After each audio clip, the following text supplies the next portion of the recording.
Hey guys, Nick Espinoza, your chief security fanatic here, and I swear today's post is not political, even though it's in the political realm. But I found this absolutely fascinating. Now, if you're not familiar with Devin Nunes, he's actually a representative from California.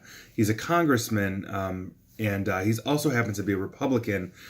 And he's pretty well known for being an ally of President Trump, at least in the past. And again, I am not getting political here, but I found this very interesting because he's actually suing Twitter for $250 million and I think $350,000 in punitive damages as well, because he believes that Twitter is quote unquote shadow banning himself and other conservatives, that they are attempting to basically secretly hide their posts. If you're not familiar with shadow banning, it's you still have access to the site, in this case Twitter or the platform.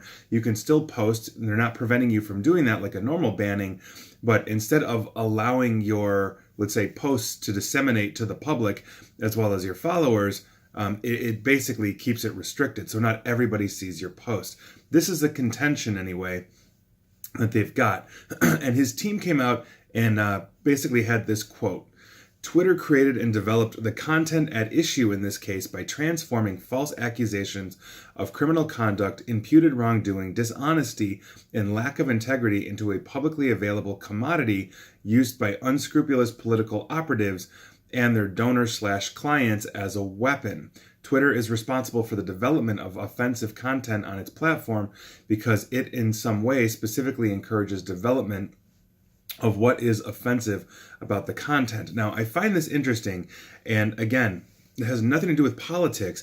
It's primarily because federal law usually exempts a platform like Twitter from any kind of defamation lawsuit. They are a platform. They host the information, but the Nunes camp is basically saying that this platform, Twitter, has taken an active role in curating and banning their content, not just merely hosting it to do what they want. Now, I find this very interesting because we have a couple of different things going on with social media right now.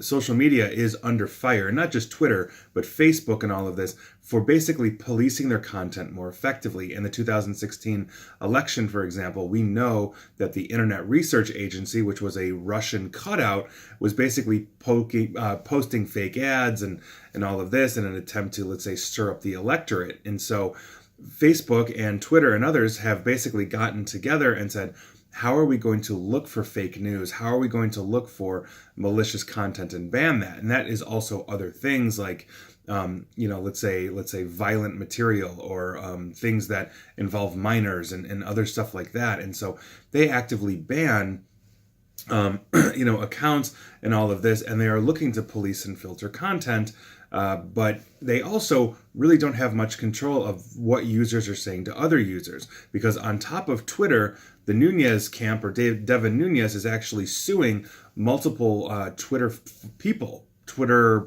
users, if you will, asking Twitter to reveal who they are so that I guess they can take proper legal action against these people. Now, obviously, living in a politically charged climate, you're going to have people on both sides, throwing stones at others.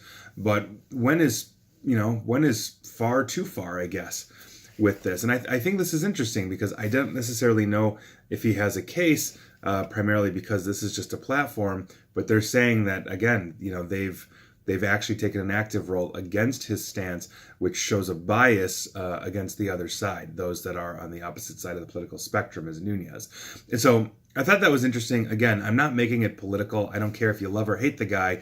I just think it's interesting because what it is basically, I think, setting up for the future is basically a bifurcation in social media. We are starting to see social media more on the fringes that are starting to appeal to people that are basically saying, you know what, I am very much of a hardcore ideology, whether that's left or right, and now I'm going to leave and go to another platform of people that are like-minded. Whereas before, we would have all these platforms which were very big tents.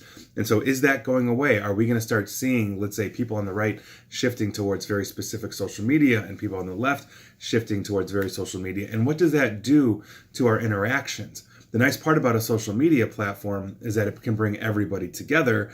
And we know that studies have shown that if you are very much involved or in a relationship, let's say with people on the other side of the political spectrum, it's very hard to characterize them or create caricatures of them that are extremely negative. And so is this a continuation of polarization or what? And again, not political. I just think it's absolutely fascinating in terms of where the world is heading, in terms of how we communicate with each other, the platforms and social media. So let me know what you think about that. I think it is a very interesting topic, and we'll go from there. And please like, share, follow me here on Facebook and Twitter at NickAESP. And as always, stay safe and stay online. Thanks, guys.